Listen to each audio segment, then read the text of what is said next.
com você esta noite. Deus colocou uma palavra no meu coração e tem, digamos assim, queimado essa palavra. E eu tenho certeza que ela vai falar contigo. Livro de Salmos, o maior salmo da Bíblia, Salmo 119, versículo de número 38. Apenas um versículo da palavra de Deus. Salmo 119, versículo de número 38. A palavra de Deus nos diz assim, no Salmo 119, versículo 38. Confirma a tua promessa ao teu servo, que se inclina ao teu temor. Confirma a tua promessa. Amados, é tão bom saber que nós temos promessa da parte de Deus. É tão bom nós imaginarmos que Deus, quando deixou essa palavra para o nosso coração, a Bíblia Sagrada, nos deixou mais de 8.000 promessas. Todos nós temos promessas da parte de Deus. A Bíblia está repleta de promessas. Existem promessas gerais que são adquiridas por meio da fé, que estão na Bíblia e que tornam-se reais à medida que nós tomamos posse. A primeira promessa da Bíblia está lá em Gênesis, quando Adão e Eva pecam. E a palavra de Deus nos diz o quê? Que Deus prometeu que enviaria um que esmagaria a cabeça da serpente.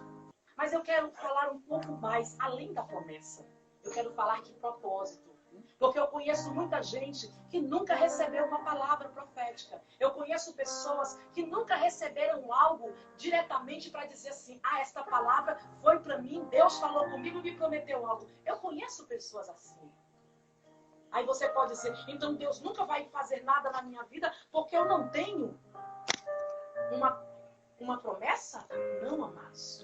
O que eu quero dizer para ti é que por mais que você não tenha especificamente uma promessa, você pode ter propósito. E Deus vai operar na tua vida através dos propósitos.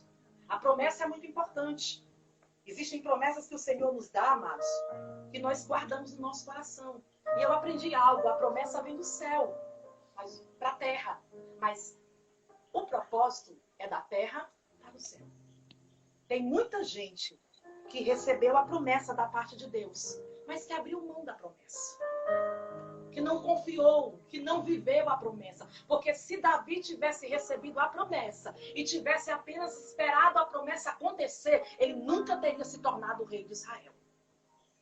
O que havia em Davi era muito mais do que uma promessa. Havia propósito. Havia tanto propósito na vida de Davi, que quando ele foi levar um lanche para os seus irmãos, ele era apenas um tocador de Saul, do rei Saul. Já pensou se Davi pensasse dessa forma? Quando eu for rei, eu vou lá e mato o gigante. Eu ainda não sou rei. Não, amados. Davi acreditava na promessa, mas Davi vivia de propósito. Tem muita gente esperando Deus cumprir promessa, mas não tem propósito. Tem muita gente dizendo, Deus disse que eu vou fazer isso, vou fazer aquilo, e está apenas sentado esperando a coisa acontecer. Não vai acontecer. Eu conheço pessoas que já chegaram para mim e disseram assim, irmã, eu tinha um irmão, ele era uma bênção, mas ele se afastou e ele morreu afastado. E às vezes eu me pergunto, e as promessas que havia a respeito dele, por que ele morreu daquela forma? Porque ele deixou o propósito.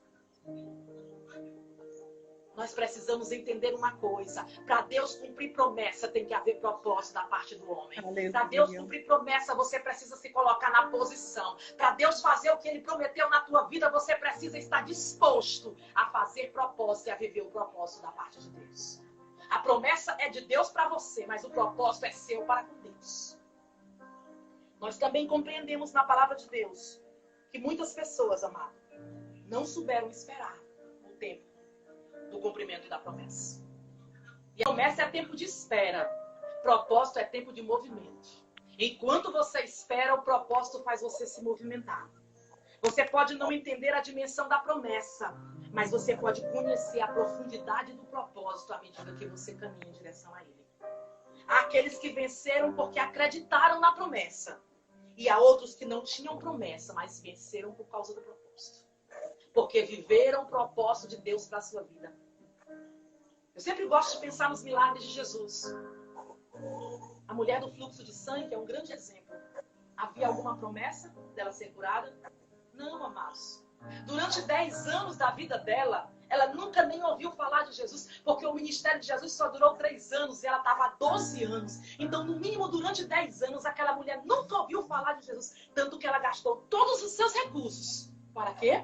Para tentar alcançar uma cura. Mas ela, quando ouviu falar de Jesus, o que ela fez? Eu vou fazer um propósito. Eu posso não ter esperança. Eu posso não ter a promessa de ser curada, mas eu tenho um propósito. Se eu tocar na orla do vestido daquele homem, ele é o Filho de Deus, eu alcanço a cura. Eu estou te desafiando hoje, em nome de Jesus de Nazaré, a viver de propósito da parte de Deus. A viver de propósito diante de Deus. Irmã, mas nós estamos em plena pandemia. Nós estamos em pleno caos financeiro. Estamos em pleno caos da saúde pública. Não interessa qual é o teu propósito. Quando eu cheguei aqui, em Calcaia, nós estávamos vivendo um problema muito sério, porque aqui estava em greve da polícia. Eu passei 10 dias de quarentena logo. Depois de 15 dias que tinha acabado a greve, entrou a pandemia. E nós entramos de quarentena. E eu me lembro que um dia eu saí desta sala e entrei para o meu quarto e perguntei para Deus, eu vim morrer nesse lugar? Nós somos a 3ª capital que mais tem pessoas infectadas. E sabe o que Deus me disse dentro do quarto, quando eu me sentei no chão na beirada da cama? Eu não te trouxe aqui para morrer. Eu te trouxe aqui porque eu tenho propósito na tua vida. Eu tenho propósito contigo, aleluia. E eu parei de assistir jornal, e eu parei de olhar os noticiários e comecei a olhar o propósito que Deus tem, aleluia. Eu não fiquei olhando só para a promessa diz que coisas grandes ainda vão acontecer, mas eu estou no propósito, aleluia. Eu estou no propósito acreditando que Deus que me chamou e que me escolheu vai cumprir o propósito dele sobre a minha vida, lá na Badagassori Anderemas. Aleluia.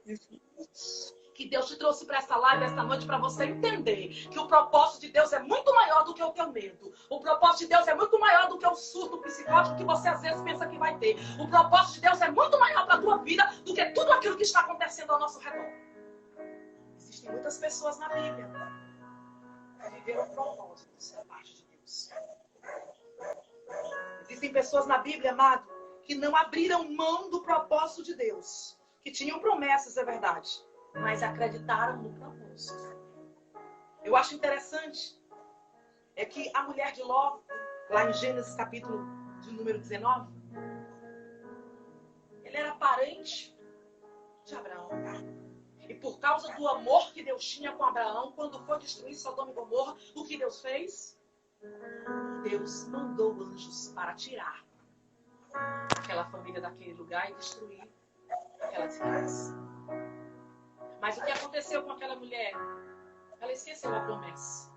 A promessa de livramento, a promessa de nova vida, a promessa de esperança, mesmo em meio à destruição. E a palavra de Deus diz que ela olhou para trás no versículo 6 do capítulo 19. Tem tanta gente que perde o propósito, que esquece o propósito que fez com Deus e que olha para trás e que por causa disso perde o cumprimento da promessa sobre a sua vida e sobre a sua família. Mas vamos para outro lado. Nós temos Esther, uma judia, órfã. Você conhece alguma profecia sobre a história de Esther? Nem o nome de Deus é citado no livro de Esther.